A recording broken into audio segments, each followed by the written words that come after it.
Hello. Hi, Aparna.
Good evening, sir.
Yeah, good evening, guys. Good evening, sir. Yes. Sorry. Okay, so yesterday we discussed about the GPIO, right? The LED blinking using this STM32. Okay, so we did it with the hardware. Okay, so for this work we didn't get the output. We will try it once again. We will see what is the issue. Okay,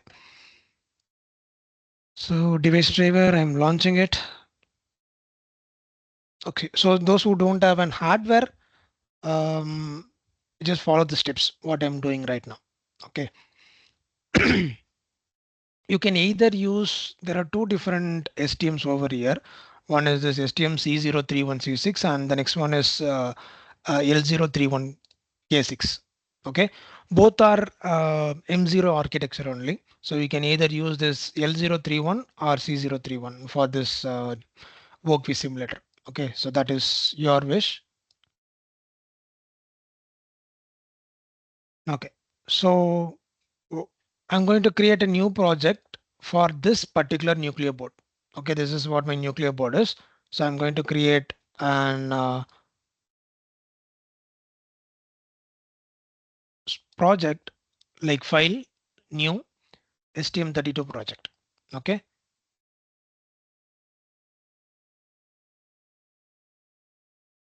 since the packages were already downloaded yesterday itself, so it will automatically open.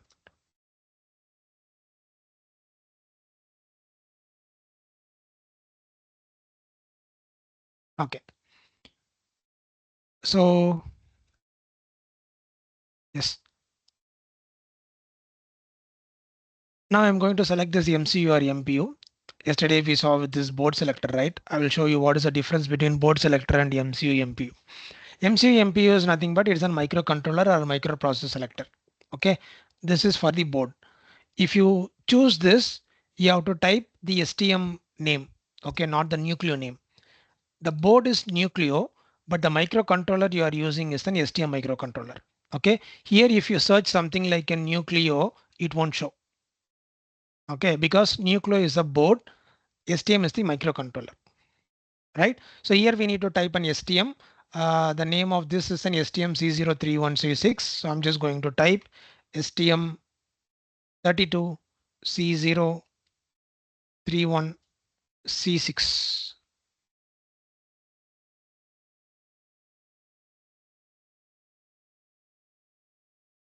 Mm, I don't know which one it is. C031C6.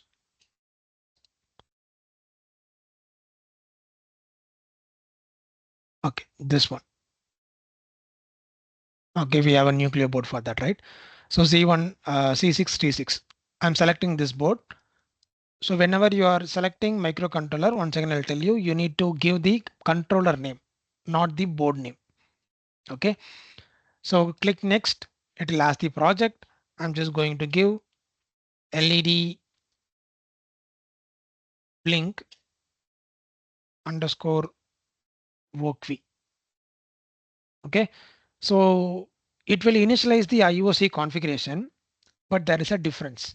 Yesterday, what happens? Your IOC, that is input output configuration, is configured for your board, right? If your board has an inbuilt LED or inbuilt push button, that is automatically configured. Okay, but now you can see, yeah, now you can see the difference. It is a plain board. Okay, we don't have any predefined uh, keys over here or predefined pins over here. The reason is this is your microcontroller, not the board. Okay, that is the black color one yesterday we discussed, right? It is that black color one. We don't have any other pins assigned to that as of now. So what I'm going to do here, my pin or my LED is connected to PFI. Okay, so I just need only my LED. So I'm just going to click PFI and make it as an GPIO output. That's it. Okay, I'm not going to do any other changes. I'm not going to connect an external oscillator or anything. Only this PA5 GPIO output. That's it. Okay. For my C031 C6 T6. So once I did this, just give Control yes. It will ask, do you want to generate the code? Click yes. And this perspective, click yes. Okay. Now your code will be generated for the board which you have selected. Now you can see this board has the GPIO initialization. Inside this GPIO initialization, you will be having this pin number 5, port number A. Okay, so that is pre-assigned. Now what I'm going to do, I'm going to write a code over here. That is my HAL underscore GPIO underscore, or we will do one thing. I'm just going to copy this entire code. Okay, I'm not going to write the code here. Here, I'm just going to delete this sketch.in now. I'm going to create a new file. This is main.c. Okay. And similarly, I have one more file, which is main.h, two files. Okay. So in main.c, I'm just copying and pasting this entire code. I didn't write the code. This is the system generated code. Okay. I didn't do any changes here. Similarly, I'm just going to copy and paste this main.h. Okay. This is my main.h. You can see over here. I'm going to copy this and I will paste it in this main.h. Okay. Now, what we are going to do, the connection is same, so I'm not going to use that connection. Now, inside this while of one, I'm going to type HAL underscore GPIO underscore. Here it will not show any suggestions and all if you give the spaces. Okay. So if you need a suggestion, you can type it over here and you can copy and paste the code. If you don't, you can directly type it on the workpiece simulator itself. Okay, so whichever is fine for you, you can use that. So it is al underscore gpio underscore. It is an right pin. Okay, so I'm just going to copy this entire thing and I will paste it here. Okay, so here instead of this gpio, I'm going to put an a, and this is capital pin underscore 5. This pin state, I'm going to make it as set. Okay, that's it. Now, if I run this one, I'm just going to minimize this. Okay. If I run this, let's see if there is any errors.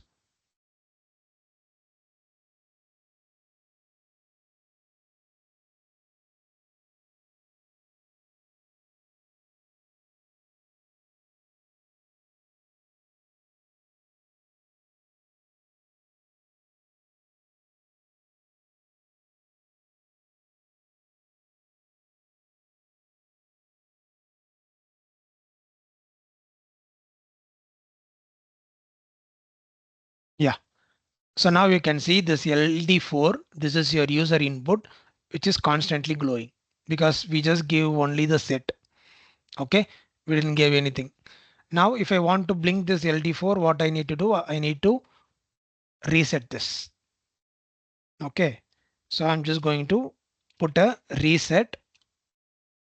Now, in order to visualize it, I need to give an HAL delay, right? So I'm just going to give HAL underscore delay of, I'm giving 1000 ticks.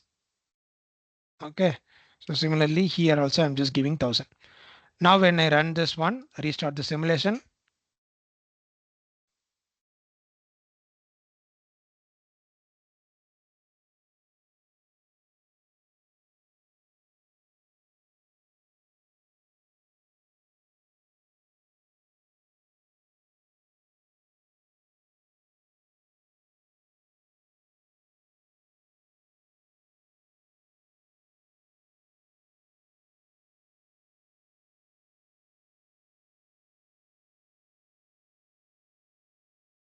Okay. Now you can see this LD4 is actually blinking for 1 second. Okay. So it's turning on and off, on and off, right? So if you want to connect an external LEDs also, you can connect this external LED, and the only thing is you need to generate the code for that particular pin. Okay, so that is the thing. So those who don't have an hardware, you can use this method to see the simulations. Okay, so generate the code, and you can just copy and paste it over here.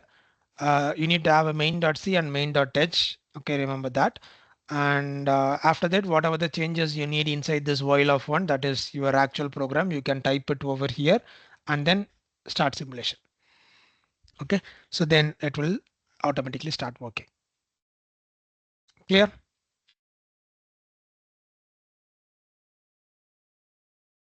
Any doubts?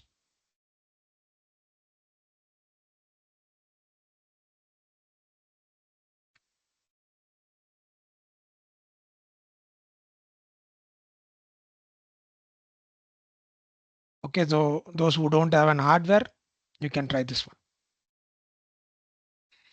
right? Okay, shall we go to the next program? Is it clear? Yes, sir. Okay. So do you need a time to try this simulation?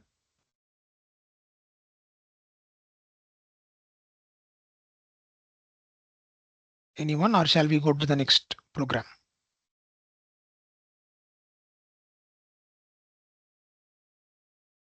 If you need a time, just let me know, because since we already did this yesterday itself, so I'm telling this. If you need a time, just let me know, or else we'll go to the next program.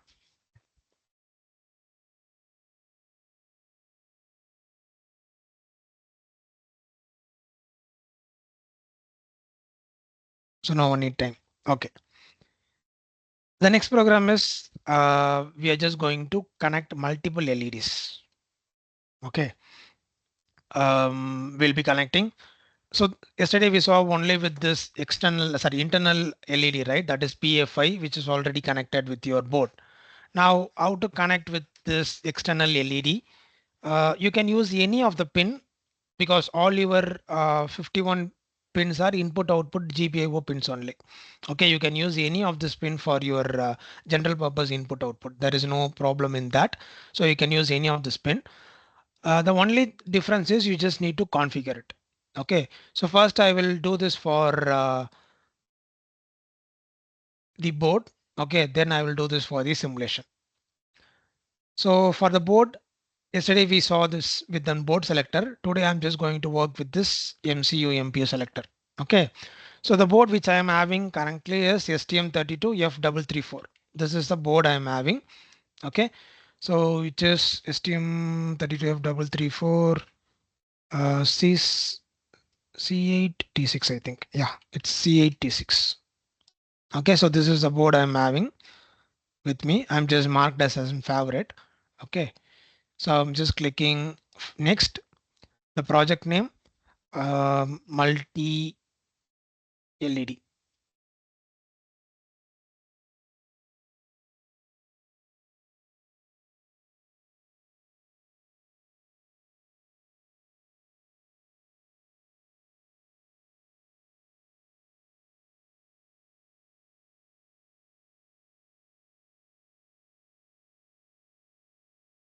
Okay, so now you can see the difference. Yesterday I had multiple things. Okay, so today this is a blank IO pins.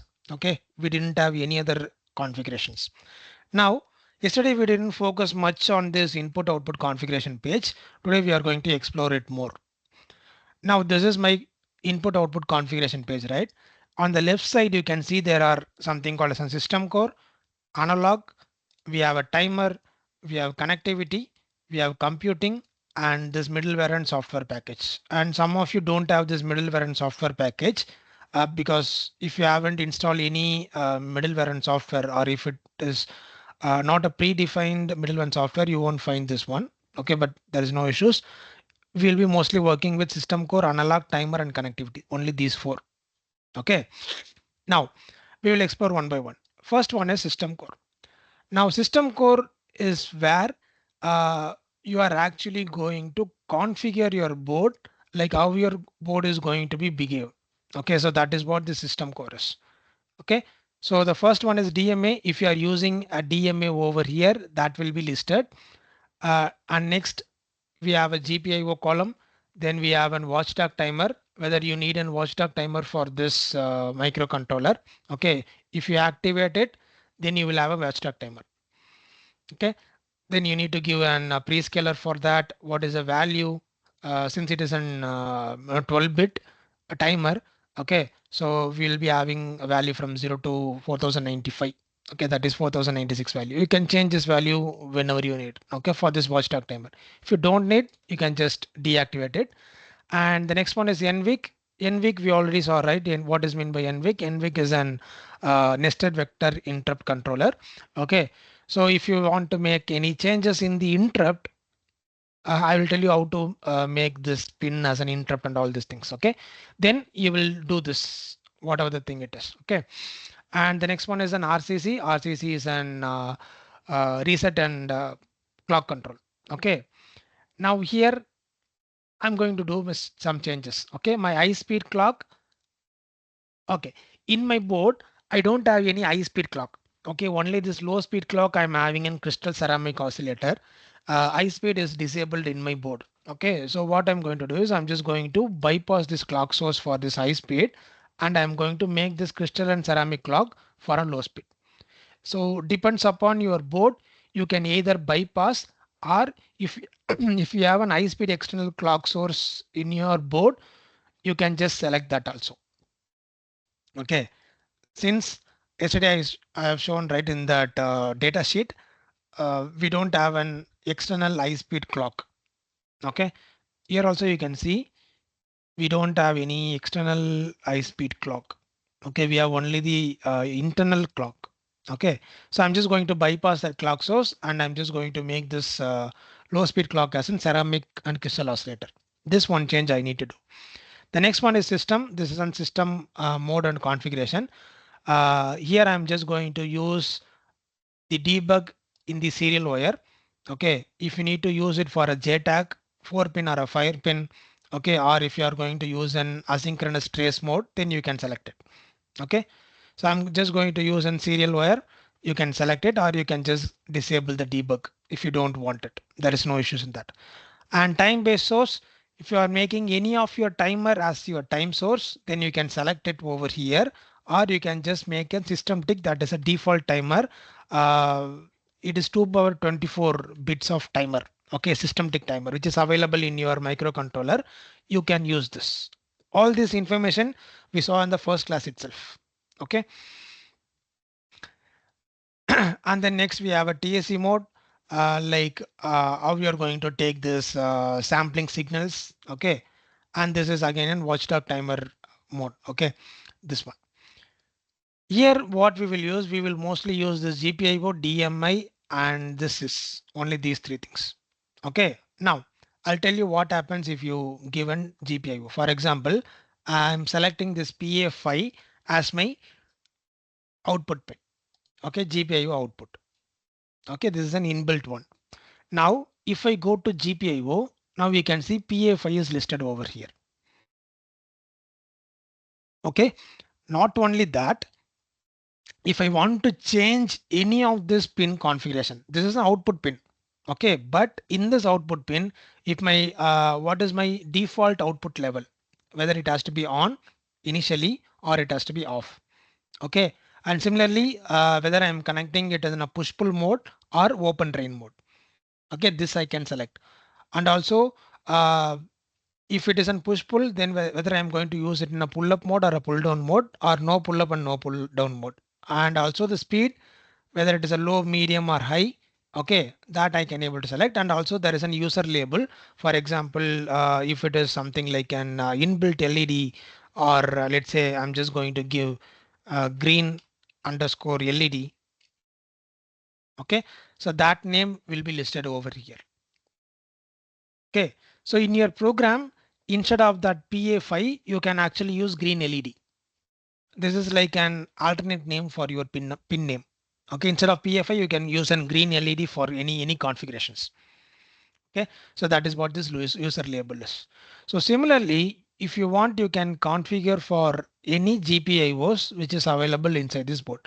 Okay, now where can I give? Okay, let's say I'm okay. Just a minute.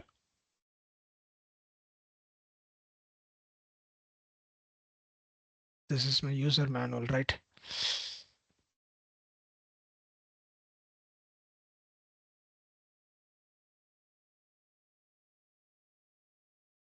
Okay, so my board is F334R8. Okay, so I'm just going to see the pin configuration.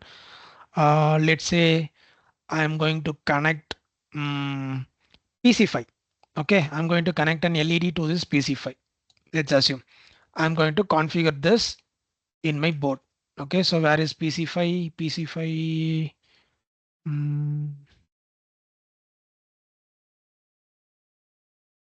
this is PB, PA, PB, PC13. What app? I didn't have a PC5. Hmm? PA, PB12, 10.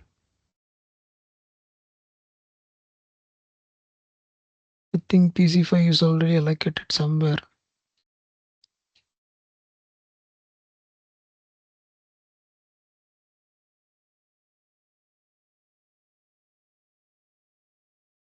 Mm,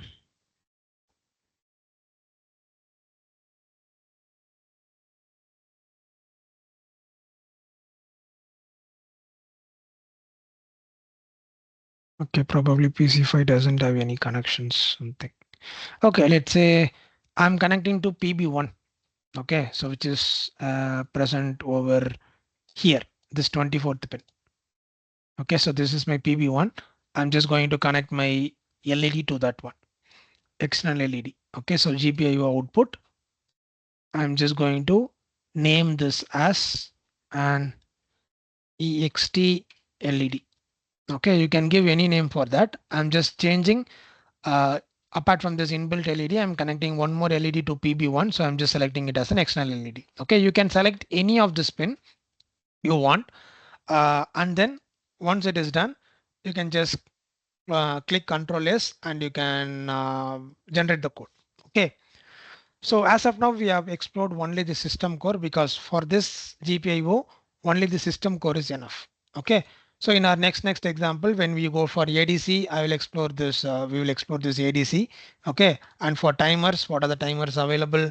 And for communication, we have CAN, I2C, and all these things. Okay. We will explore one by one whenever you are going for that particular example. Okay. Now I'm just going to click and Control S. So it is asking, do you want to generate the code? Yes and yes. Okay. So now my code will be generated for those two pins. Okay. Now you can see um, this green LED GPIO port. Okay. The name I have given, right? The same name is present over here. Okay. So green LED pin. This is an external LED pin. Instead of PFI and PB1, it is actually giving that user defined name. Okay. Okay, so now we are going to write the code. So if all your programs are actually opened previously, for example, here we have one main.c, here we have one main.c, here we have one main.c, main.c. So it will be very confusing where we are writing the code, right? Sometimes what will happen, we'll be writing the code in some other main.c and we'll be building this code and it will show some error. Okay. Now, if you don't want that problem, this is what the project we are going to use, right? On the left side, right click this project and click close unrelated projects. Okay, so it will close all other project except this one, right? So click close unrelated project and click OK. It will close all other projects. You can see over here, the icons have changed. Okay, so now we are going to work only with this main.c. That's it. So now what I'm going to do, I'm just going to connect this LED. I have one LED with me. Just a minute.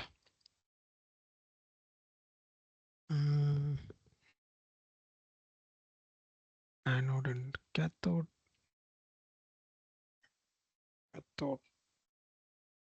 ground. Okay, I'll show the connection in the work with simulators also, no issues. Okay, I'm going to take 2 pins. Just a minute. Where is my ground pin? Okay, so 1, 2, 3, 4, fifth pin on the left side is the ground. Okay, you can say you can check this Morpho pin, or you can use the Arduino pin also if you want.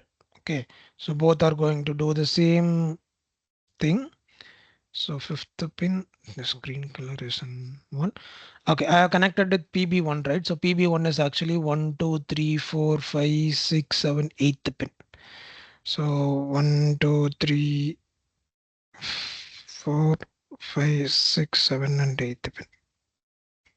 Okay.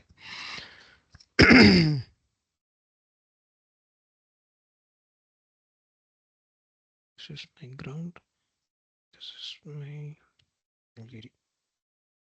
Okay. So I connected my LED. Now what I'm going to do is I'm going to write the code. Okay. So where I need to write this in the infinite loop, that is while of one inside this main int main. Okay. So I'm just going to write my code inside this while of one. After this user code begin 3. Okay. So first one, I'm just going to parallelly blink both this LED.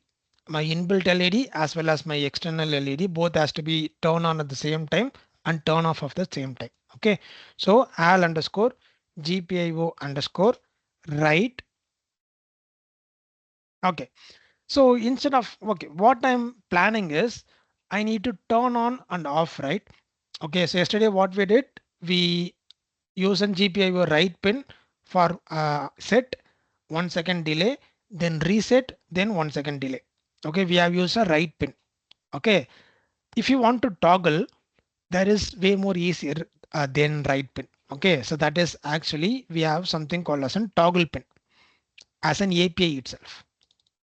Okay, here you just need to put the port name GPIOA and pin number. Pin underscore I think 5. Okay, this is 1, and similarly we have one more which is port B first pin. Okay, so now this will automatically toggle your pin with the previous state. If your previous state is off, it will toggle to on. Okay, if it is on, it will toggle to off. Okay, so instead of writing 4 lines of code, we can simplify it within 1 lines of code. Okay, so that is what this HAL API is. So HAL API is very simple. So we just need to use a delay, right? So I'm just going to put a delay of something like 1,000 milliseconds. Okay, so it will on for 1,000 milliseconds. Then again it will toggle, that is off for 1,000 milliseconds. Then on off, we can able to see that. So I'm just going to build this.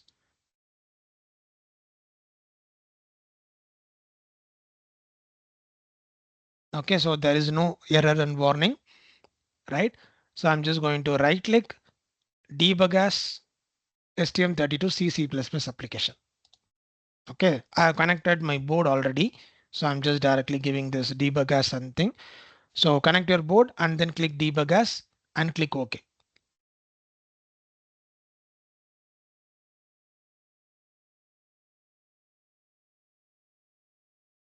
So it is asking whether you want to switch the perspective from the programming mode to the debugger mode. Yes, I need to switch. So click switch. So it will open the debugging mode of the program. Okay. So after this, what I need to do, I'm just going to click this resume button on the top. Okay. So it's under the search menu. We have this resume button. Okay. So I'm just going to click this. So if I click, my inbuilt LED, my external LED will start glow. Okay. I'll show that. Just a minute. Teams.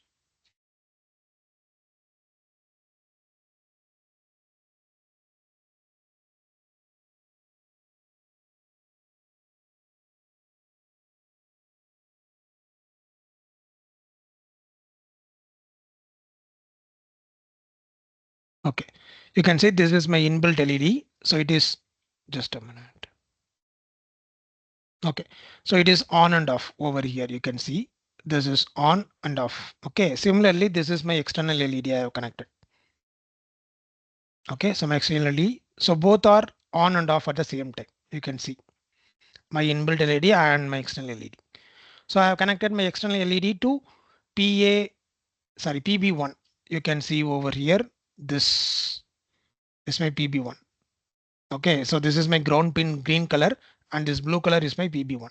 So I have connected with the morpho pin and my inbuilt LED and my external LED both are turning on at the same time.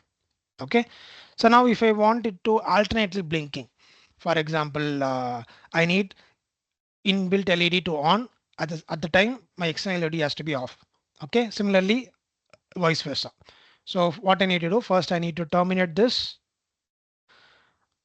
Here I'm just going to um,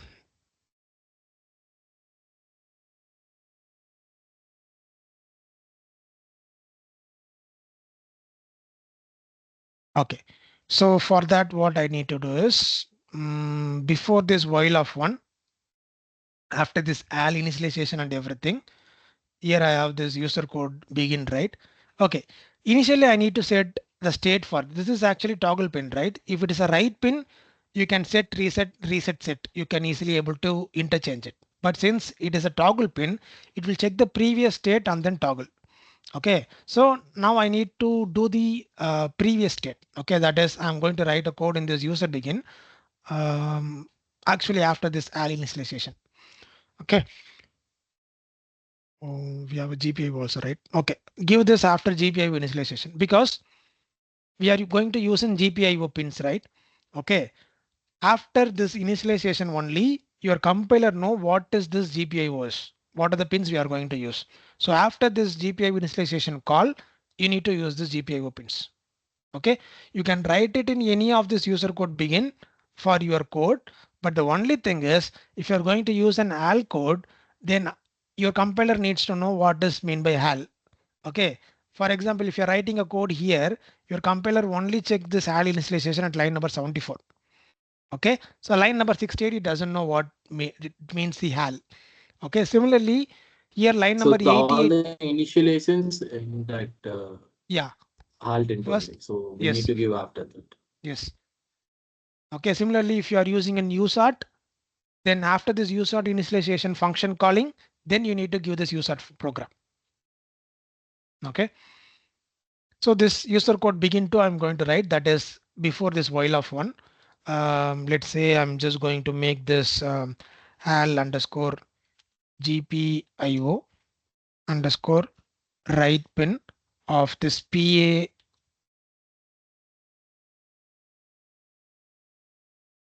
5. Initially I'm just going to make it as set. Okay, and the other pin I'm just going to make it as a reset. So that is pb. So sorry, this is pin number 5 and this is pin number 1. Okay, I'm just going to reset it. Okay, instead of reset and set, you can actually able to use high and low also. Okay, it will work. Okay, you can either use an high and low or you can use 1 and 0. Either a set or a reset, high or low, 1 or a 0. Okay, all three is possible here. So this is set and this is reset. Okay, so initially the initial state of your PA5 is 1 and initial state of your PB1 is 0. Okay, now if you toggle, this is already 1, right? So it will become 0 and it will become 1. And the next cycle, it will become 1 and it will become 0. So it will be alternative blinking. That's what I have written. Okay, so I'm just going to build and I'm going to debug.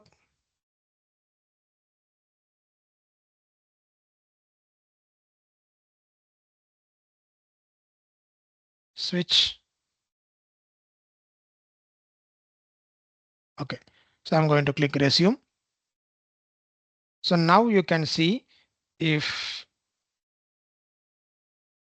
I run this, yeah, you can see. So one is on and off, on and off. Okay, my inbuilt LED and my external LED is alternatively blinking. Okay.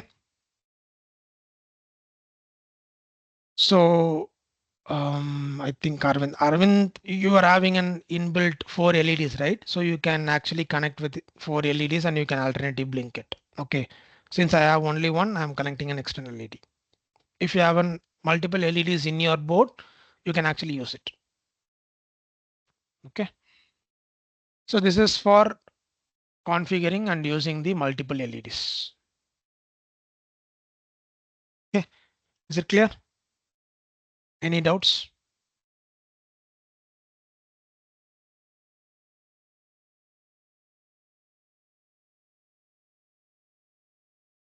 Anyone?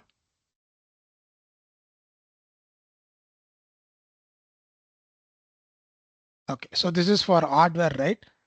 Similarly, what I'm going to do, I'm just going to do the same thing for my work simulator. Okay.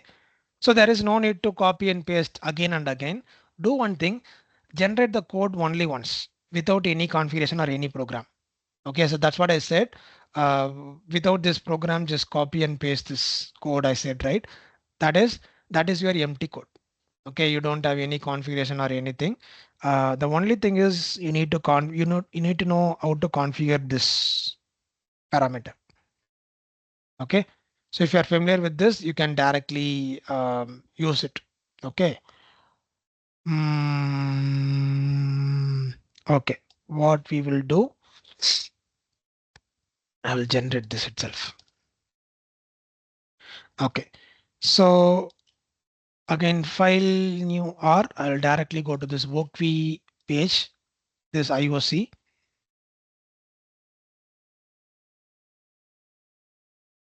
Okay, this is for the workv simulator, those who are not having the board.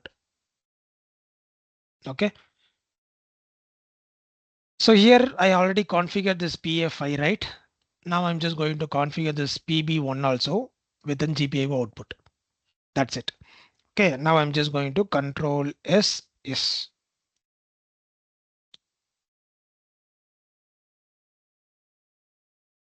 Yeah, so it is generated.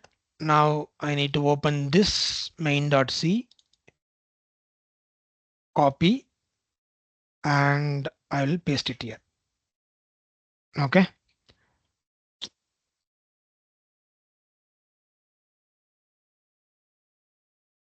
Okay, now I'm just going to copy and paste that previous main.c program, that same thing. Here we have this user code begin to set and reset. Okay, I'm just copying and pasting it. Okay, PFI and PB1, and similarly here we have this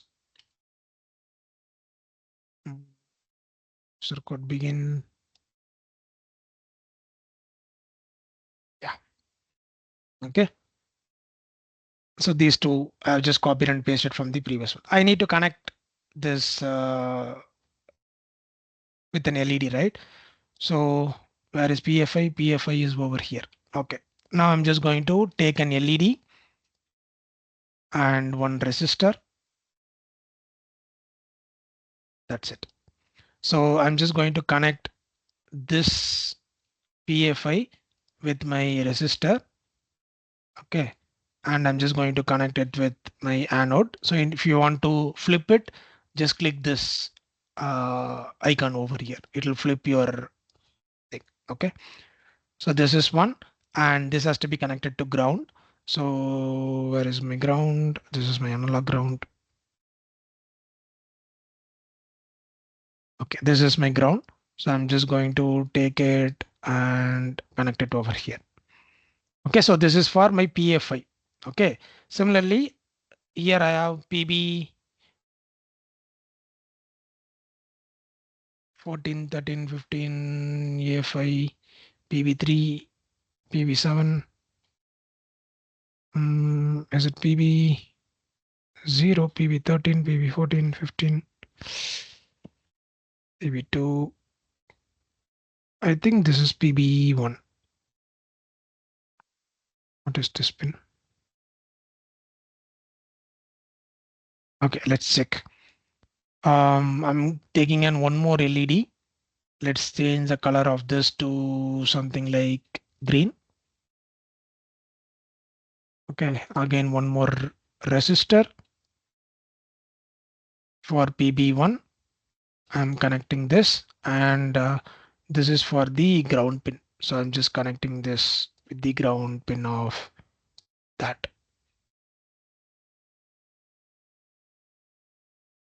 No, you can't able to do this. Okay, this is my PB1. Let's connect it with the ground pin directly.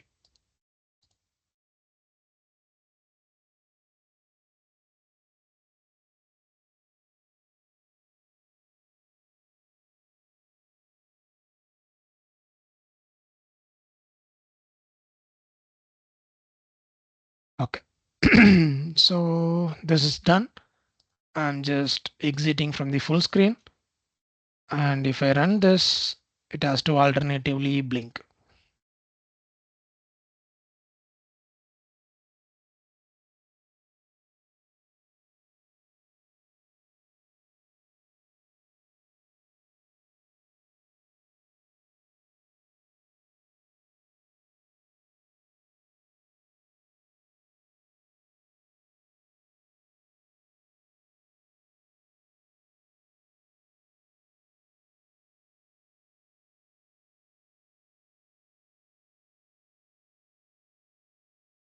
Okay, I think this is not my PB1. I think so. Okay, let's change this to PB13. Okay, yeah. So I connected it to PB13. Now I'll tell you what are the changes you need to do if you change the pin number. Just directly go to GPIO. Here instead of 1, just change it to 13. Okay, again instead of 1 year, just change it to 13. Okay, so once you did, again go back here and change it to 13, and here also change it to 13. That's it. Okay, wherever you use GPIO pin number 13, just change it, both this configuration as well as your program. Okay, that is the system generator as well as your program.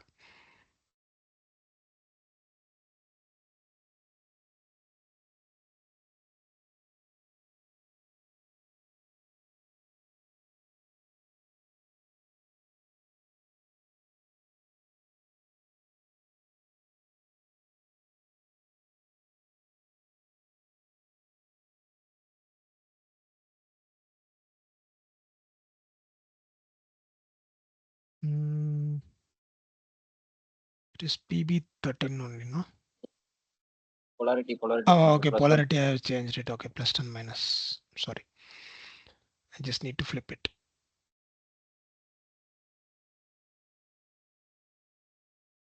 This is my anode, and this is my cathode. Yeah, now you can see it is alternatively blinking.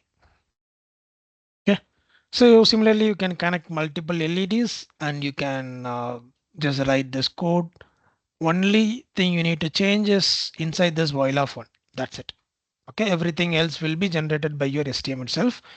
You just need to know what is your program. That's it. Okay, so once you configure it, you will get this thing. Okay, clear? Yeah, try this and tell me if there is any issues you're facing. Okay, so I'll just give some 10 minutes of time. So now it is 7:55, 7:56. Let's have 8:5. Okay, we will see one more program. Sir, I done it with that 4 LEDs with my Okay, board. okay. Nice.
So if anyone has finished, just put finished in the chat box so that I know who are all finished.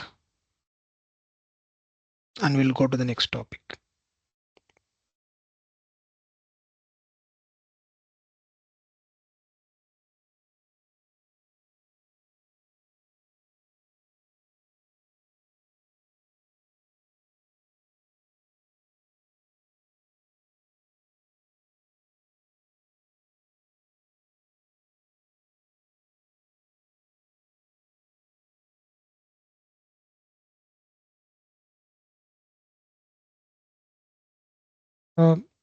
So Yuvraj, are you there? You are Yes, sir. having what is the series of board that is? G491 G491. 91 RE. Yes. Okay, just just a minute. I'm just sharing the Yeah. screen. STM32 G491 G491. Yeah. RE. Ah. Okay. Mhm. Okay, but this board doesn't have an FPO, right? No, it has an FPO. Yes, is there. It has an FPO. Okay, it has an SPO and DSP. Mm-hmm. Okay, it's just same. We have a 2 CAN, 3 I2C, 5 USART. Okay, nice.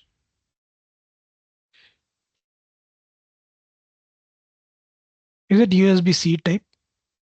Yes, sir. No, not C type. It's a normal one. But yesterday we told right that one. That one. Okay, but it is mentioned USB-C power delivery controller. But it is normal model. Okay, okay, Normal nice. type. Mm-hmm. Okay, yeah. Yes, sir. The program is done, but facing some 3 error. 3 errors. Okay, what are the Yes. errors? Okay, just a minute. For all Yeah. those who are present inside this meeting, you are an embedded engineer. Okay, so next time if you are facing any error, just don't sell or don't tell you are having 3 errors or 4 errors or 2 errors, something like that. Read the error and tell what is that error. Okay, so that's what an embedded engineer has to do as a debugging purpose. You should not say the number, you should tell what is an error. Okay, yeah, sorry. Yes, yours. What is the error now? Now tell me. Yeah. GPIO pin 5 undeclared. GPIO pin 1 undeclared. Okay, what does mean by that? That 2 pins are not declared. It is mentioned. Okay, so 2 pins are not declared. So Yeah. what is the first thing you need to do? As a debugging, you need to check in the IOC pin whether you have configured GPIO pin 5 and pin 1. Okay, Yeah. that is step number 1. You have configured. Yeah. Okay, so there is no problem in that. Second step, where you have used it in the while of one loop, right? Yes. Okay, now go and check in the while of one whether you have correctly given this pin 5, pin 13 in that same type case. The pin should be in the capital letter. Is it in capital? PIN should be in capital letter. Yeah, capital letter. You are given in small, I think, correct? Yes. Yeah, so that is an issue. So this is how you need to debug. Okay, so first check what is an error and find the solution. What are the problems can be occurred? Like first thing, the configuration. If it is right, then where we have used it, whether it is correct. If it is right, then there is some other issue. We need to check one by one. Okay, so that is a debugging process. Yes. Clear. Okay.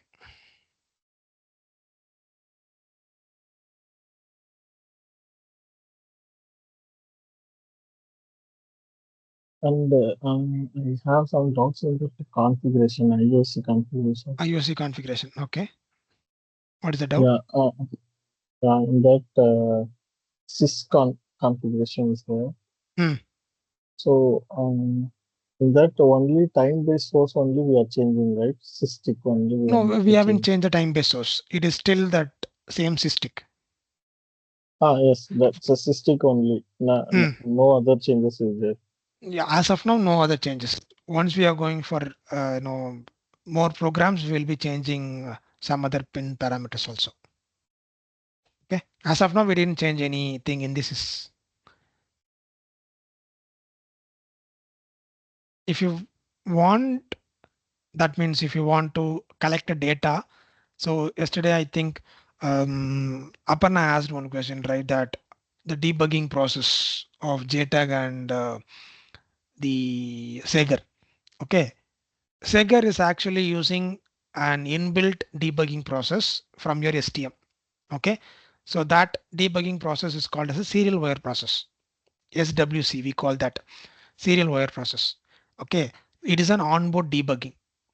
Now, if you want to use an debugging, onboard debugging, then inside this says you need to give this debug as a serial wire.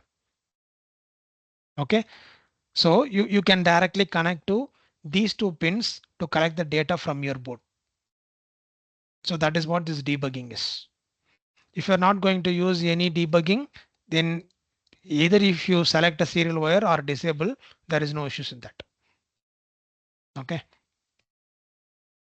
So only these two changes we will do mostly. One is this which debugging we are going to use and which time basis we are going to use. Okay, sir. Clear? Yeah. Sir, So, HEAL is good for this processes, or bare metal is good for process? um, HAL is good for the beginner level programmers. Okay. HAL is used for, Oh, and bare metal is used for those who are working in companies. Okay. Because companies. companies mostly prefer Oh, bare metal rather than HAL. Okay. Next we will see bare metal only for this GPIO. Okay. I'll tell you why it is. okay, sir. Yeah.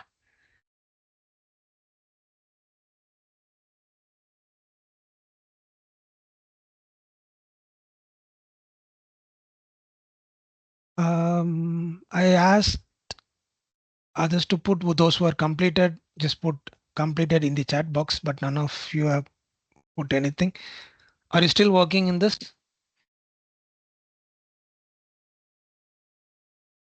This is a simple one, right? Okay. If you're facing any issues, either in the workflow or in hardware, just let me know. Okay. Don't just simply sit.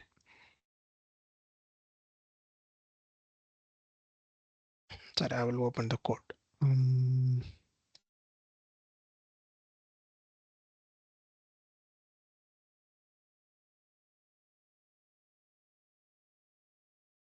Not this one.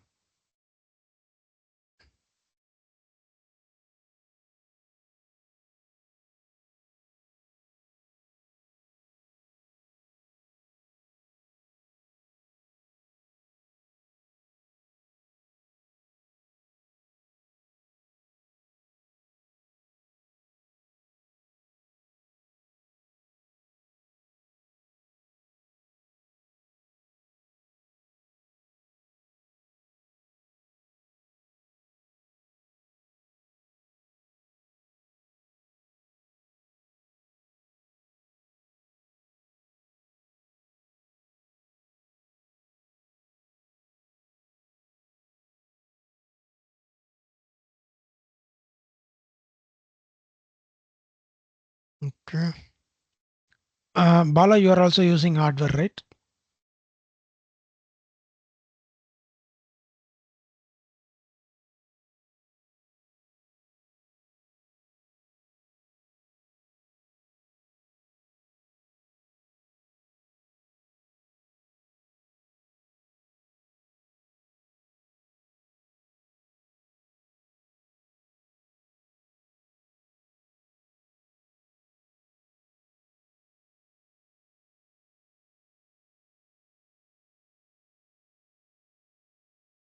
So only those who have hardware has completed. Others, those who are working with Workvi, what happened?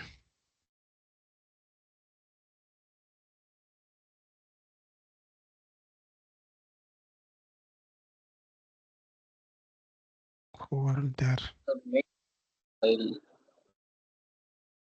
Make file?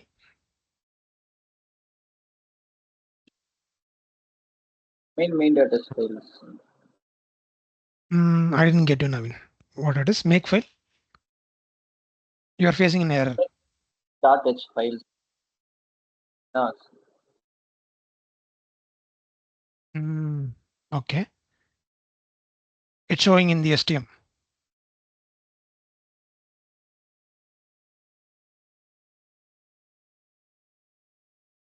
Okay. Can you share your screen, no sir, Navin? Workvi. Workvi. Okay. Can you share your screen?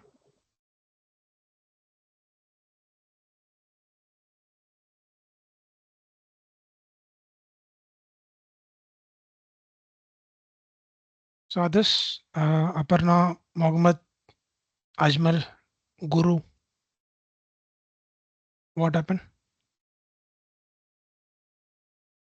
Sir, I have Workvi ordered the main.h hardware. file. What happened, Mohammed? Yes, sir. You told right. Okay, you are in the Yes, sir. company. No, no. Okay, okay, okay. Sir, I'm Um, watching through phone, sir. Oh, okay. You don't have a laptop. Okay, no problem. Yeah. Copy and paste this main.h.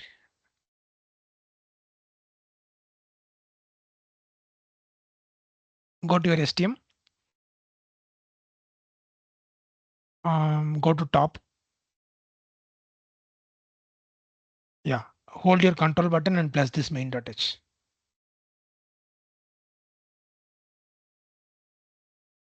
Okay, this is your main.h file. Okay. Control A and Control C. Copy. Select all and copy. Okay.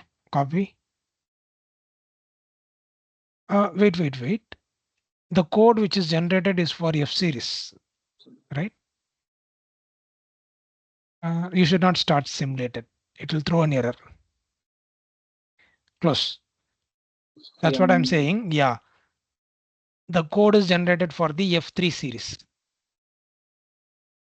Okay, sir. Okay. You should generate the code for the C031 series, not for the F. Okay. Go to STM. No, it'll again throw an error. You should not simply click start simulation. Okay. Okay. You need to create a new project and select the board as like your work fee. Go to new STM32 project.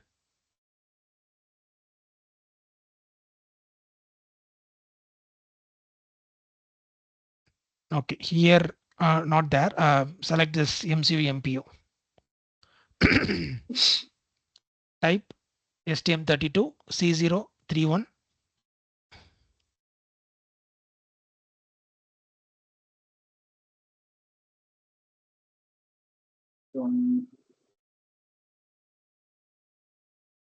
C6.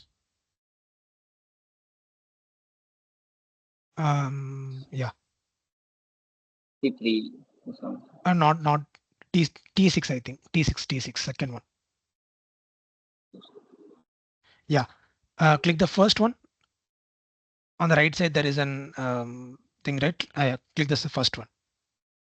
Yes, that is your board. Click next. Give any project name.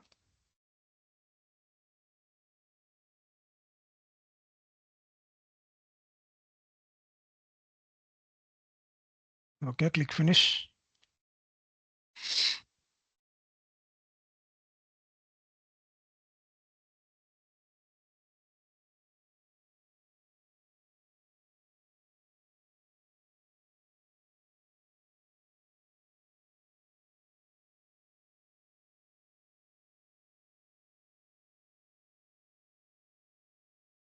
Okay, so now this is configured for the C031.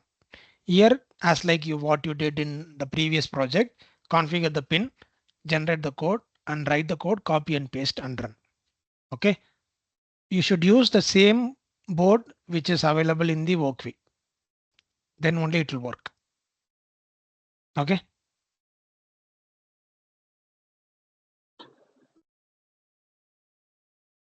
Okay, so you have connected PA5 and PA7. Remember, right? So generate the code and write the code for PA5 and PA7 and copy and paste it in workweek and then run. You will get an output. Right? Yeah. Okay. You try this one. Okay. I'll go for the next program. Okay. So it's already 8:15. We'll go for the next program.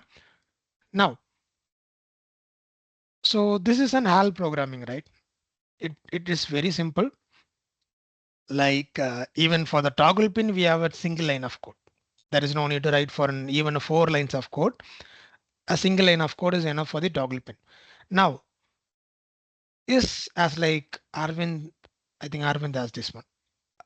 Asked, is it easy or is it okay to use an HAL programming in the uh, industry? If you ask, yeah, some of the JDs actually they are asking to have a knowledge on HAL programming. Okay. But most of the companies are preferring to work with the bare metal. Why? Is now for the simple, let's say for the simple LED blinking, we have only 2 LEDs, right? Okay, for the simple LED blinking, this is my multi LED F334, right? Okay, I'm actually using somewhere around, let's say, did I made any changes? Okay, just a minute.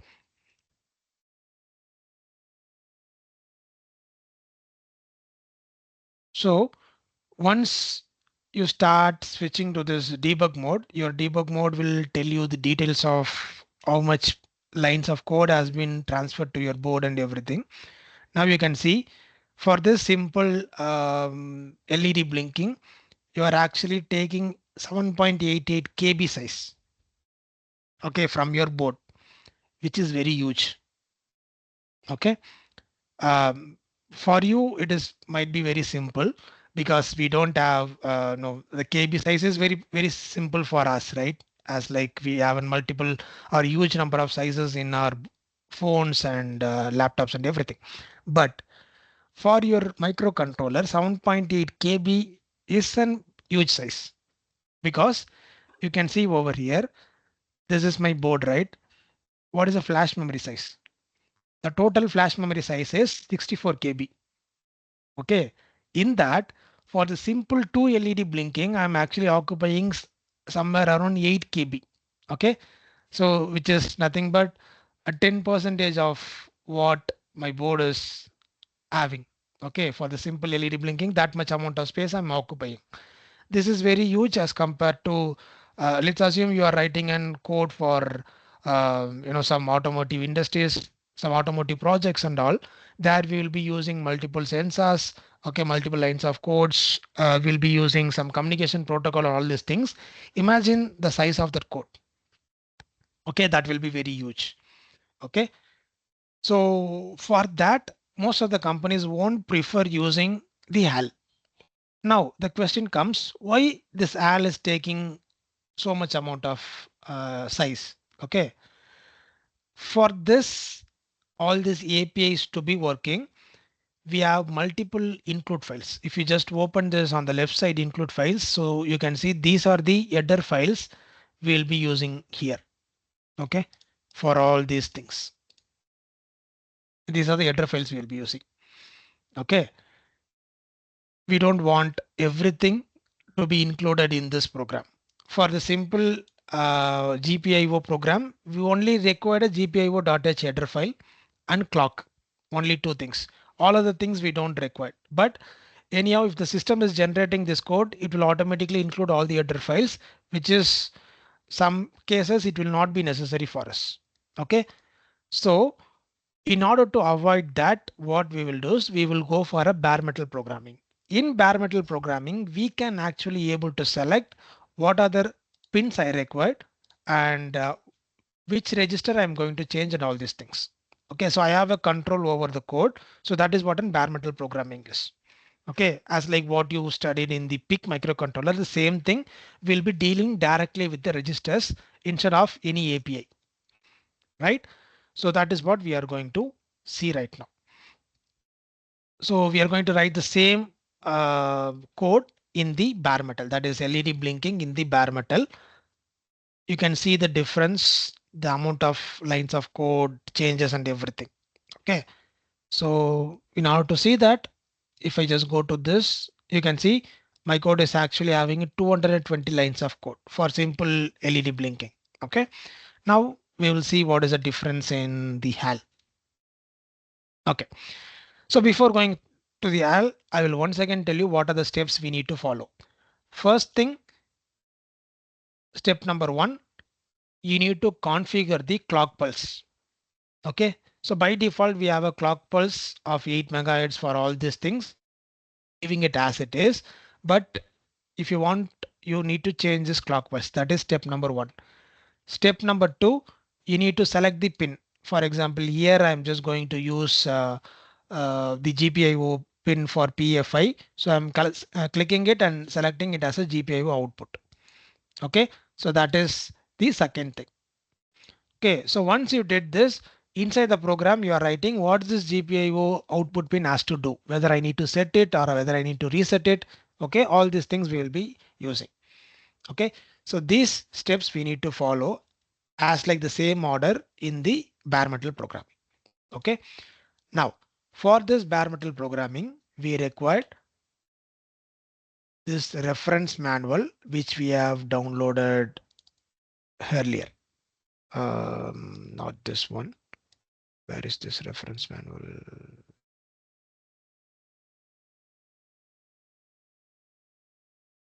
This is user manual. Okay, so you just need a reference manual for this. Sorry.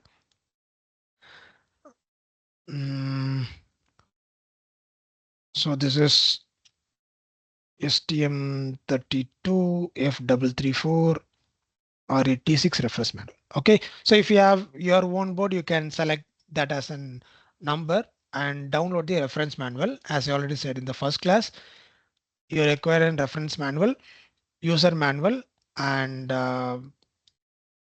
datasheet. Okay, these three documents you should have.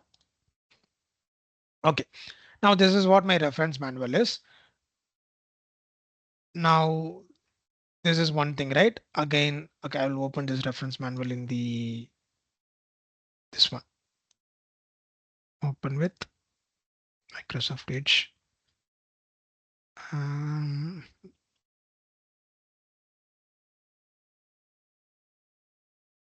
Okay. Okay, so open your data sheet and open your reference manual. These two things we required for user manual is not needed as of now. User manual will be using only for pin configuration and all. That's it. Okay, so to open your data sheet and reference manual. These two things we required for the bare metal programming. Okay. So first thing in this user manual, or sorry, in this data sheet, we are going directly to this architecture diagram.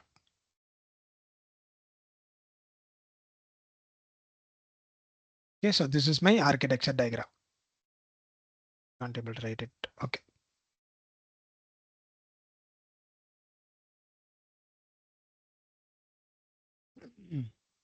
Okay. So now what is the step number one?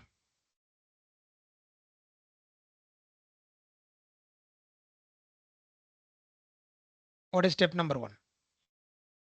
We need to Clock pulse. Yeah, we need to assign the clock pulse. Okay. So first you need to know where you need to assign the clock pulse. You can't assign the clock pulse for all these things. Okay. Not all the peripherals are required for our application, right? Here we are going to use only the GPIO. That's it. So for GPIO, you can see where this GPIO is. This is what your GPIO, right? Here. So where this GPIO is connected to, your GPIO is connected to AHP bus. So on the first class itself, I told you we have two buses. One is AHP, one is APB. Okay, advanced high speed bus, advanced peripheral bus. So in that your GPIOs are connected to AHP bus. So what you need to do, this reset and clock control, this is what responsible for all the clock pulse assigning. Okay, so first you need to assign the clock pulse for AHP clock. Okay, this one. So first you need to assign the clock pulse for AHPV1. Okay, so that is your RCC clock has to be assigned for AHP.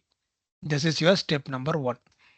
And step number 2, we are going to use, for example, let's say if you are using an inbuilt LED, that is PFI, right? Okay, that is port A 5th pin. So this GPIO port A, this 5th pin, you need to assign it as an output. Okay, so that is second step. Using So same TRISP. no, here we will be having a different one. So TRISB is only for the PIC. So PFI is for output. Okay, that is second step. And third step, we need to use or we need to set or reset this PFI. So PFI, I'm just going to whether set or reset. Okay, that I need to do. So these 3 steps we need to follow. This is common for all the peripherals. Okay, for example, if you're going to use an timer 3, then you need to enable this APB1 clock pulse. Okay, and you need to check where this timer 3 is connected to which pin, and you need to enable this one, and you need to use this timer for that on and off. Okay, all these things. So this data sheet is only required for the architecture diagram. Okay, we need to see where this pins are connected to which clock pulse or which bus. So I need to assign which clock pulse to this bus that I need to select. That is the first step. Okay, so once it is done, directly go to the reference manual. So this reference manual is as like your pick data sheet. Okay, if you click this table of content, there you can see we'll be having and registers for all these things. Okay, so we have a register for reset clock control, GPIO, okay, DMA, interrupts, analog, comparator, then we have for timers. Okay, so all these things we have a registers. Okay, so we'll see one by one. First thing, we need to assign the clock pulse, right? That is nothing but reset and clock control. So open this reset and clock control. This is 8th one, and open this RCC register. Okay, in that, okay, I'll just click RCC register. So this is my RCC register, that is reset and clock control register. In that, I need to set the AHP bus, correct? I need to enable the AHP bus. So if I go to this one, this is APB2, APB1 status registers and all. Okay, now we can see this is my AHP peripheral clock enabled register. Okay, so this is what my register is. Now, in this register, in your PIC microcontroller, it is only 8 bits. So your registers are always 8-bit size. Okay, since your STM is in 32-bit, you can see from 0 to 31. We have 32 registers. Okay, now in that, let's assume we are going to connect PFI. Okay, which is nothing but port A, right? Okay, can anyone tell which bit port A is in this 32?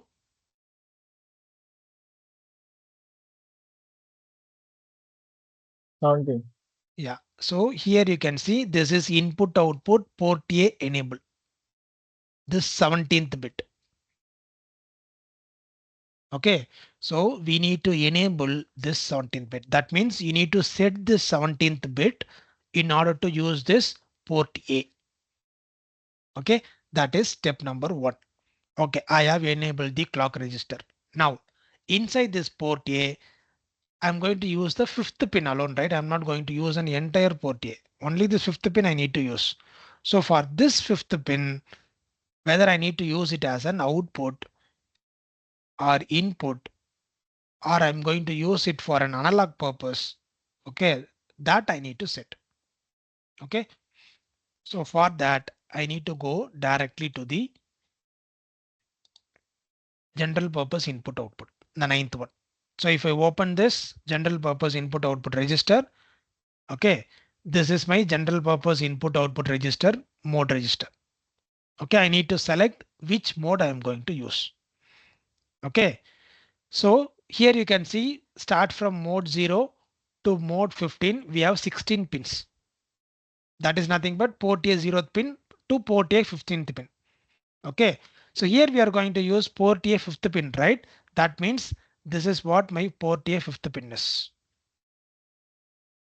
These two, that is 10th bit and 11th bit. Okay, I need to set some values to this 10th bit and 11th bit. Now, what are the values? If I set the 11th bit and 10th bit as 00, that means I'm going to use it as an input mode. Okay, if I'm going to use a general purpose output mode, then I need to assign it as an 0, 1. That means 11th pin has to be 0 and 10th pin has to be 1 for the output mode. Okay, for analog mode, both the pin has to be 1. For alternate function mode, it has to be 1, 0. So now what is meant by alternate function is this GPIO pins, it can be used for the timers. Okay, or it can be used for your I2C, or it can be used for your SPI. Okay, there are some multi-function pins, right? All these pins are multi-function pins. So if you're going to use it for some other purpose, then general purpose input output, then you need to select it as a 1, 0. Okay, so here we are going to use it for output mode. So I'm just going to set the 11th pin as 0 and this 10th pin as 1. Clear as of now? This is step number 2. Any doubts? No. No. Okay. So this is for general purpose mode register, right? Now, okay, I have set this mode register. Now I need to use this for some operation, right? Whether I'm going to use it for a set or a reset. If you are using this GPIO as an input mode, that is for a push button, then you need to select this as an GPIO input IDR. IDR is an input data register. If you are using for an output, then you need to use an ODR. Okay, ODR is an output data register. Okay, this one. So we need to use an GPIO. Okay, so in all these registers, you might find something called as an X. Okay, this X is nothing but your port name. So instead of this tris A, tris B, here we will be having something like an GPIO A underscore ODR.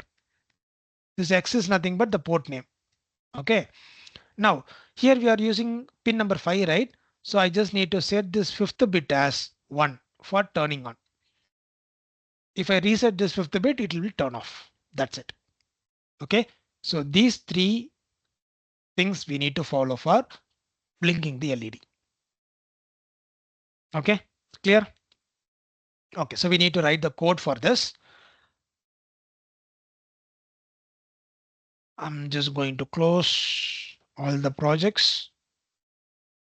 Is it clear? These 3 steps. If anyone needs, I'll explain it again.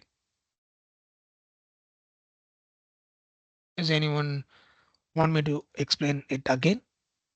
What are the things we need to do for bare metal? Because if you don't understand that, then you won't understand what I'm writing in the code now. Sir, Okay, can you explain again, sir? Okay, I'll explain. Okay, so we need to someone listens. Okay, I'll explain. Okay, so there are 3 steps we need to follow. Okay, in this one, first thing, okay, I'll write it here. Step number 1, we need to set clock pulse. Okay, why we need to set a clock pulse? Because all your data will be transferred via clock pulse only. Okay, so if you want to enable any particular peripheral, you need to assign clock pulse to that. Okay, so that means you are enabling that particular thing. So that is step number 1. Step number 2, once you set this clock pulse, you need to check or you need to set the port as input port or output port, as like your PIC microcontroller, same thing. Okay, I need to select it as an input port and output port. Once this port has been selected as an output port or input port, I need to, for example, let's say I'm selecting it as an output port, then that particular pin, whether I need to set it or I need to reset. That is, I need to turn on that pin or I need to turn off that pin. So these 3 steps I need to follow. Okay, so clock pulse, input output I need to select, and this one pin. Okay, so for clock pulse, what is happening is here we have RCC, that is reset and clock control. This is one thing which is having a sole responsibility of assigning the clock pulse to all the peripherals in your board, reset and clock control. Okay, so if I set this reset and clock control for that particular peripheral, that means we are enabling it. That is what this RCC means.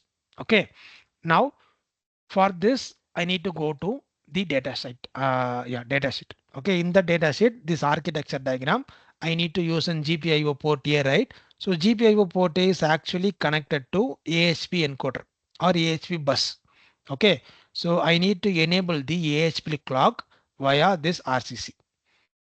Okay, then that means I'm enabling this GPIO. I'm enabling the entire GPIO, not only this port A. I'm enabling this entire GPIO. That is what this AHP bus is for.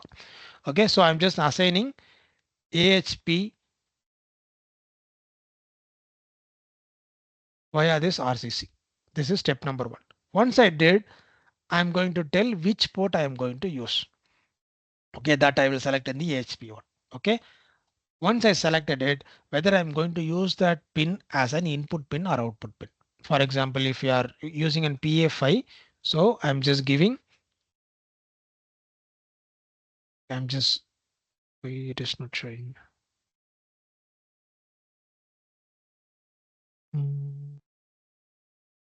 Just a minute.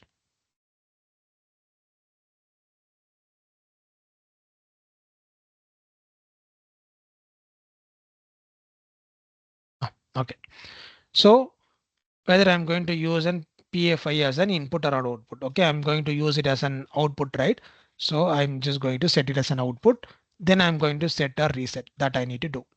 So for the first step, I need to go to this RCC, right? So RCC register is available over here. This 8th one on the left side. Okay, so open this and go to this RCC register. Inside this RCC register, we will find an multiple registers in RCC. Okay, this is a clock control and this one is for the clock configuration and all these things. We don't require all this. We only require the AHP enable because my GPIO is connected to AHP. Okay, I need to enable the AHP. So I'll directly go to AHP enable, this one. Okay, now in this AHP enable, I'm not going to use this entire 32 bits. Okay, in that particularly I'm going to use only port number A. Okay, I'm going to use an PA5. Okay, so I need this GPIO port A. Okay, so I'm just going to select only this GPIO port A as 1. That means I am enabling it. Okay, that is my 17th bit has to be enabled in order to make this GPIO port A as 1. Okay, this 17th bit has to be enabled.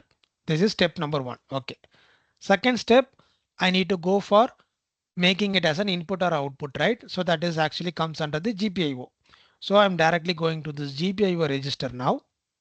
In this GPIO register, this is the mode register, mode enabled register. In that, I'm going to set whether it is an input mode or output mode or alternate function mode or an analog mode. Okay, so here I'm going to use it as an output mode, right? So this is what my mode is. So for that, I need to select 0, 1 for that particular bit. So this is my mode 5. Why I'm selecting mode 5? Because my pin number is 5th pin. Okay, since I'm using PFI, okay, I'm selecting this mode 5. Okay, so now this mode 5, if I set 1, sorry, if I set 0 and 1 here, that means this fifth pin will act as an output pin. That's it. Pretty simple. Okay. If I make both 0, 0, it will work as an input mode. So if you connect any push button, you just have to make that particular pin as 1, 1. That's it. Okay. So I have selected this as an output pin, right? Now, if I want to turn on that LED, then I need to set it. Okay. So that is actually comes under the output data register. Okay. So since it is an fifth pin, I'm just making this fifth bit as on. That is, I'm going to set it as 1 for on and 0 for off. That's it. These 3 steps I need to follow. Clear? Yes, sir. Okay. Saravanan, is it clear?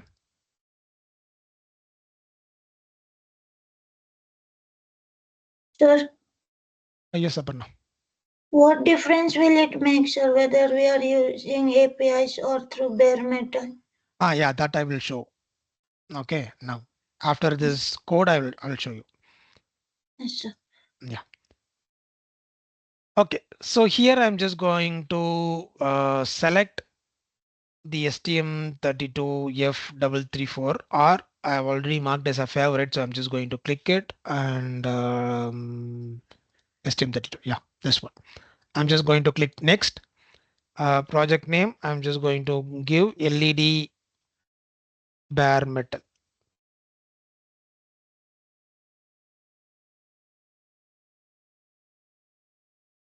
Okay, now previously what we did, we configured everything inside this IOC and then we will generate the code for that, right? Here I'm not going to generate the code. Okay, so I'll directly close this IOC. I'm not going to do any changes for this. I'll directly go to this src main.c. Okay, here I'll be having a predefined code. I don't require anything. I'm just going to select all, delete. That's it. Okay, in this main.c, I don't require anything, right? Okay, now, so since I'm going to use the STM, okay, I'll just maximize this.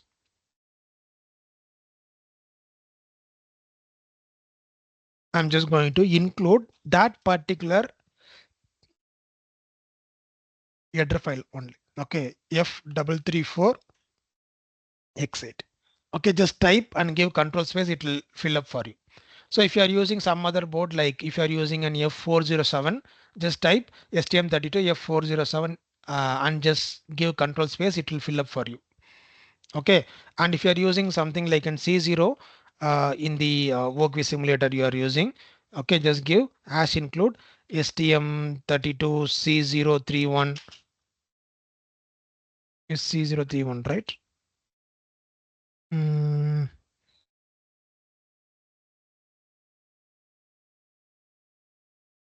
C031C6. Okay, so it's C031. It is not okay. Sorry. Since I selected the board as an F334, it is not showing. If you select the board as an C031 in the IOC or in the board selector, you will get that header file. Okay. Now I have included this one. Okay. So I'm just directly going to type an int main because I don't want any other thing. So inside this main, what is my first step? My first step, I need to enable this RCC register, right? That is what my first step is. So I'll directly go to this RCC, this AHP peripheral enable bus. Okay, here, this is what my code is. Okay, so as like you are giving this TRISB and all these things here, RCC underscore AHP ENR. Okay, this is what my code is. Okay, so here I'm just going to give RCC. Okay, I'll give an arrow mark because it is a pointer.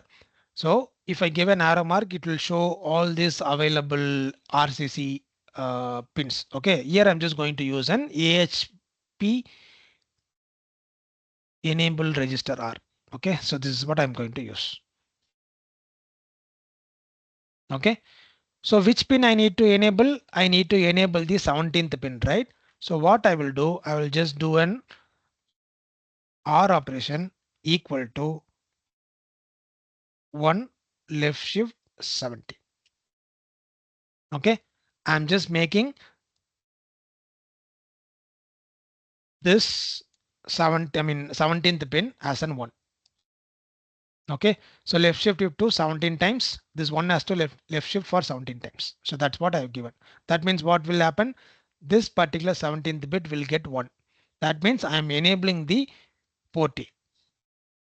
Okay, so this is So enabling H, B, E, N, or where you get this variables? this one. It is available in the reference manual. Oh, okay. Okay. Okay.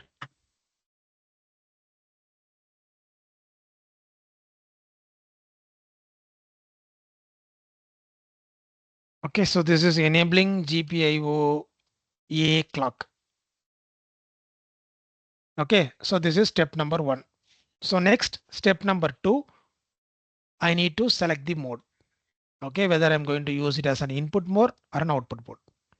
Okay, so for that I need to use this keyword GPIO. Instead of X, I need to put the port number underscore mode enable register. Okay, so I'm just going to give GPIO. This is A arrow mark. Okay, this So is these are all mode. pointer. Yes, these are pointers. Okay, so if you want, again hold your control button and click that. It will take you to the definition. You can see it's Got a it. type def Got pointer. it. Got it. Yeah. Okay, again what I need to do here, I need to set the 11th pin as 0 and 10th pin as 1, because this is what in general purpose output mode is. So 11th pin has to be 0 and 10th pin as 1, right? So I'm just going to use again the R equal to 1 left shift for 10. Okay, and I'm just going to copy same thing 11. I'm just going to use and complement.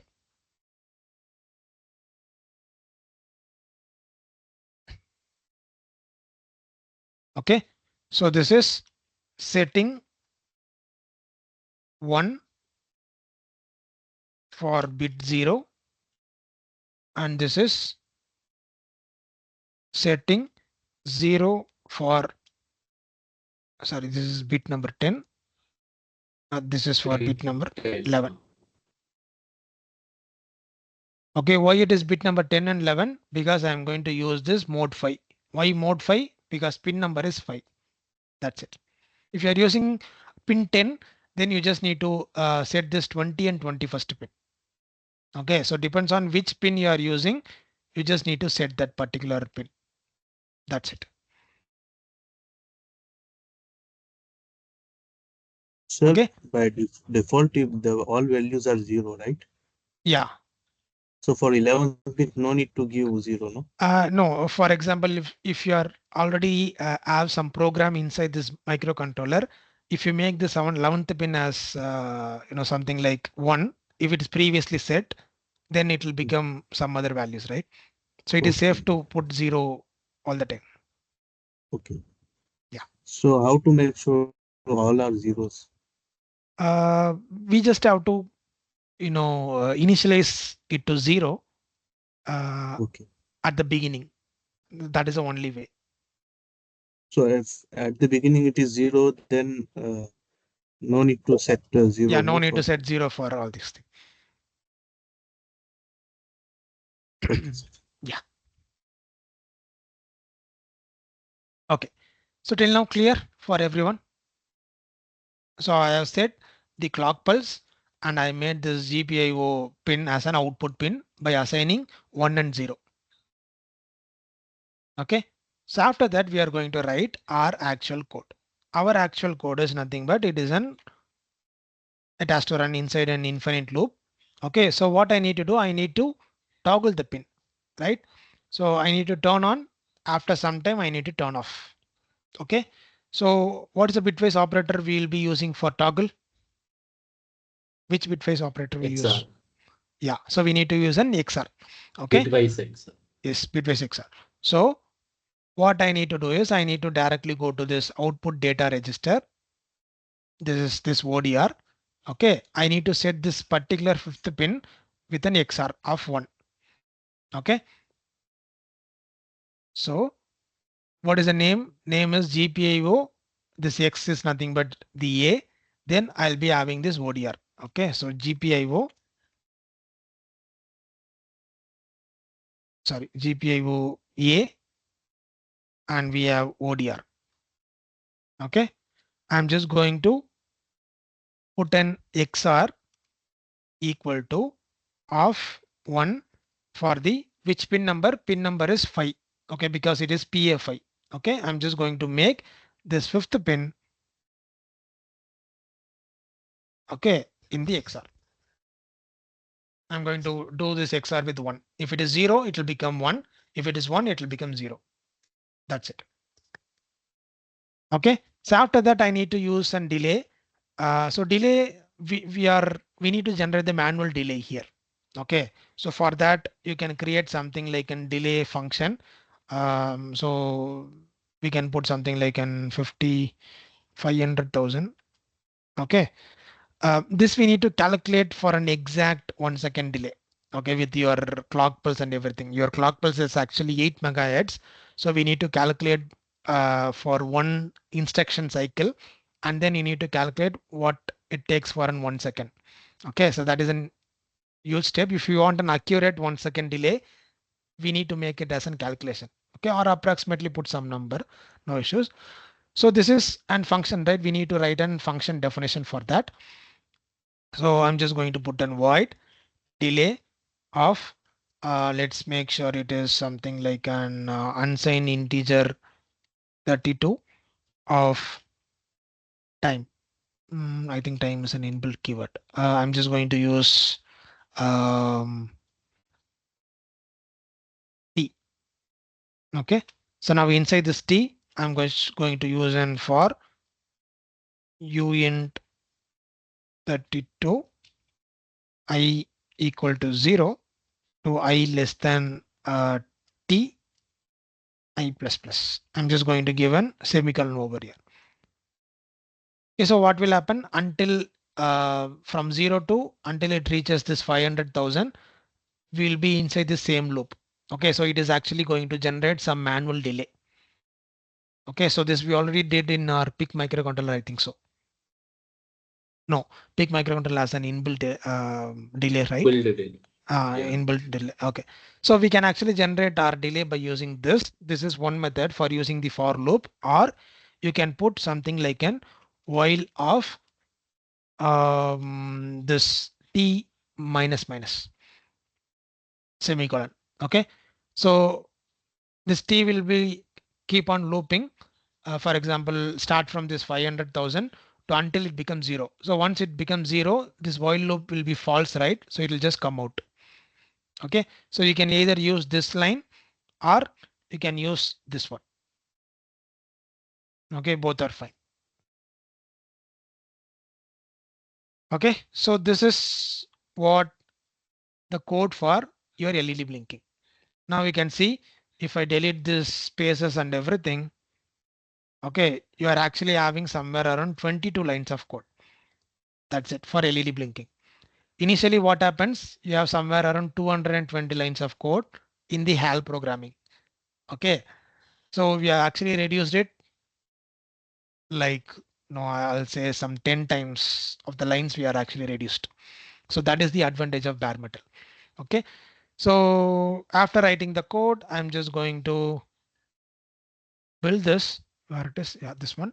I'm just going to build the project. I'll connect the board.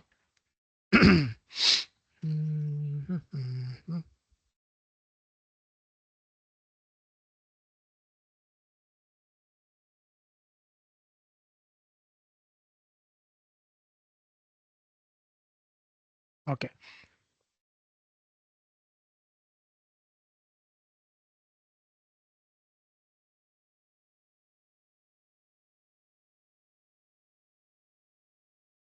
Did I made any spelling mistake? Uint. Sorry, this is uint 32 underscore t. Okay. Similarly, this is 32 underscore t.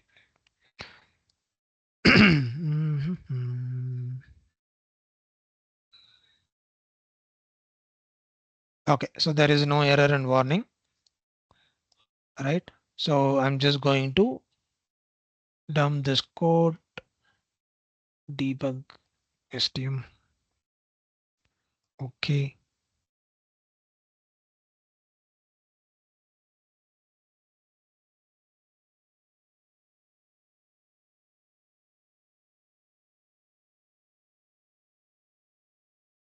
Okay, so once it is in the debug mode, just click resume and I'm actually getting that output. I'll show you. Yeah, you can see this LED is blinking. It is not actually in 1 second of delay since I have given some random number. Okay, so it is blinking for that. Okay.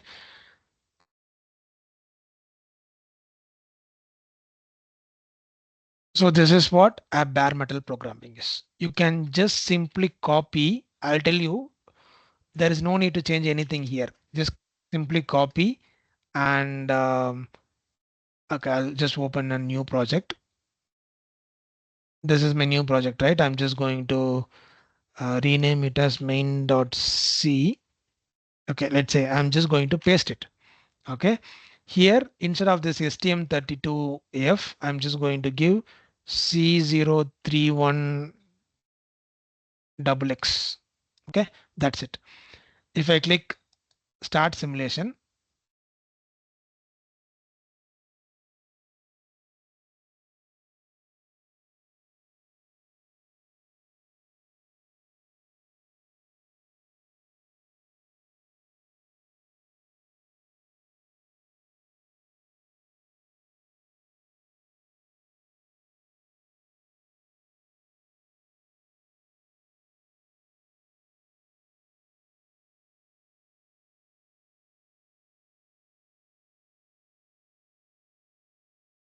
okay, you can use, I mean, you can see over here, um, since here this delay period is very small, it is not actually showing this LD4 blinking. Okay, if you want, you can increase the delay period. Okay, so you can simply copy and paste it. 32-bit size, it won't extend. We can put long, right? 32-bit 2 power 32, it will be somewhere around, how many zeros I have put? 1, 2, 3, 4, 5, 6, 7, 8. I think this is fine, right? It is 4 Okay, to sir. 8 something. Yeah, it will come.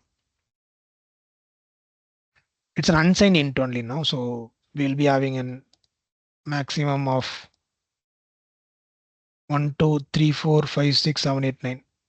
Okay, we should have 4. Okay, because it is 4 to 9 is the maximum, so we should not put a 5. It should be 4 to 9. You can put a long also if you want. Okay, so this much simple your bare metal is. Okay, bare metal code is always simple because the number of lines of code you are going to write will be very small and the size is also very small as compared to the HAL. But the only thing is you need to know how to read the datasheet. Okay, that is the trick over here. If you know how to read the datasheet, like if you know where you need to connect or which pin you need to set and reset, all these things, then bare metal programming is very simple. Okay. Looks this is easy, sir, but might be the peripheral, other Yeah, peripherals and other technical. peripherals, it will be very difficult. For ADC and all, HAL requires only one line for conversion. Mm. Okay, but in bare metal, you'll be requiring more number of lines of codes. Okay, but preferably they'll be using this bare metal programming for smaller code size. Okay, you can see what's the code size here. It's 948 bytes, not even 1 kilobyte. Okay, last time we have 8 kilobyte, right? That is 8,000 bytes. Now we have less than 1,000 bytes. Okay, so that much amount of code we can able to simplify. We have reduced 1,000 bytes of codes. That is very huge in your microcontroller. Okay, so that is an advantage of bare metal. Okay, Aparna. So this is what you are asked, right? Yes, sir. Sir, but when to use what, sir? It depends upon the board and the application. Okay, if you have if your application doesn't matter with this memory size and all, you can use an HAL itself. Okay, there is no problem with that. But if it is a memory constrained application, if you couldn't be able to afford multiple peripherals by using HAL, then you can go for a bare metal. Okay. Yes, sir. Yeah. For PIC controller, we will use only bare metal programming. Yeah, bare metal. A PIC microcontroller doesn't have any APIs. Oh, Okay. Since it is an old version, we don't have any API facility and all. We will be only using this bare metal. okay. It is STM is advanced and industrial Yeah, oriented, so yeah. I have shortcuts Yes, we for. have an HAL over here. Oh,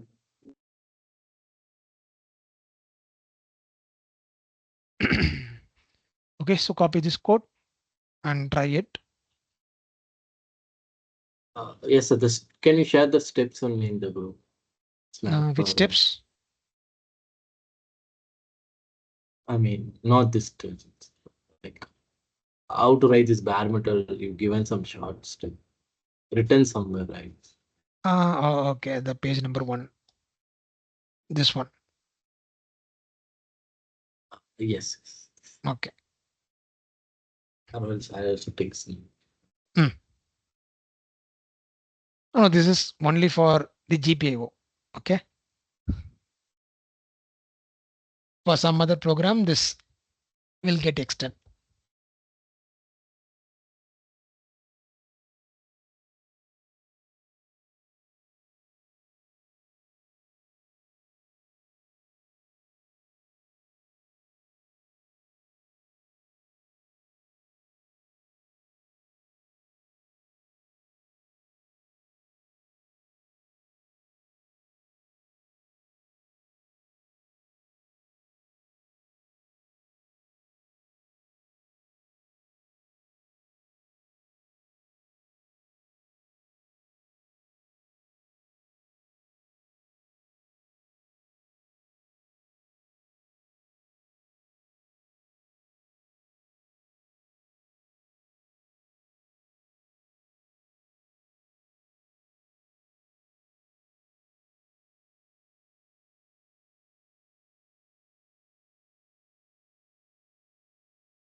Um,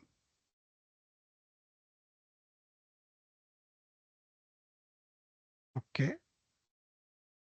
I was speaking for last 2 minutes. Have you listened anything or am I on mute? I think just now I No, noticed. sir. No. Okay. Okay. Okay, I was on mute. Okay. The thing is, like, this is what the GPIO program, that is your output program for HAL as well as the bare metal. Okay, you can use whatever you want, depends on your application as well as your convenience. Okay, HAL, you can use it for a simple single line of code purposes. If you're starting with any microcontroller, you can use an HAL. Okay, but if you want to proficient with the hardware level or register level, then you need to learn this bare metal programming. Okay, so that is the thing. And tomorrow we will see the same thing for the push button.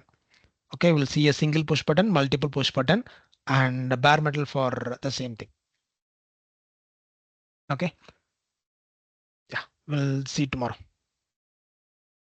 Thank Sir, you. can you give 2 minutes from Yeah, sure. after this everything? After this, okay. So others you can leave. Thank you. Bye. Thank you, sir. Bye. Thank you. Bye. Thank you, sir. Thank you, sir. Thank you. Bye.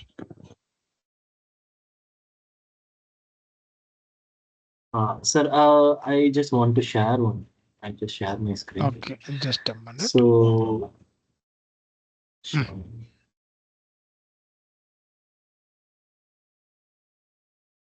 is it visible, sir? Yeah, it's visible. Yeah. So I have downloaded the data sheet for this STM32F405. Okay. 0. No, it's 405, 407, and 415, Yeah, 417. 407 also. Yeah. Yeah. This is also. So actually, this diagram is there now. So this diagram also I have installed for this. I mean, reference manual. Oh, this is the data sheet. Sorry, this is the data sheet. Yeah, this is So I have data sheet. download and yeah, it is showing some port A. I need a port D to blink that LED. So Okay. the D will be connected in the AHB1. AHP1. Yeah.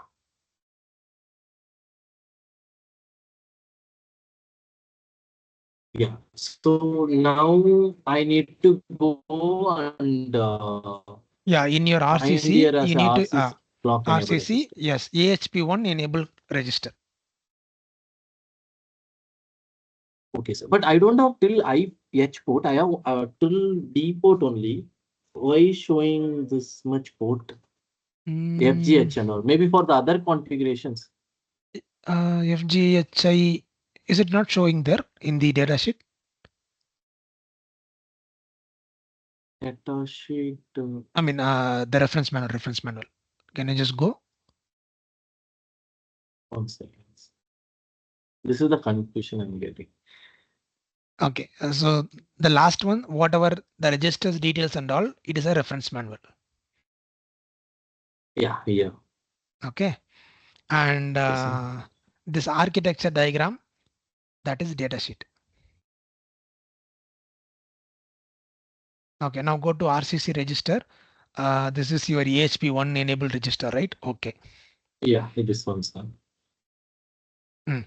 So you need to enable the port A, right? D port. Okay, port that means D. that is third one. This one. Yeah. Okay. So you need like to this. enable. But it is correct. What I downloaded, that is my Yes, doubt, yes, because yes, this this diagrams is are correct. confusion. So that's what. Yeah, this is correct.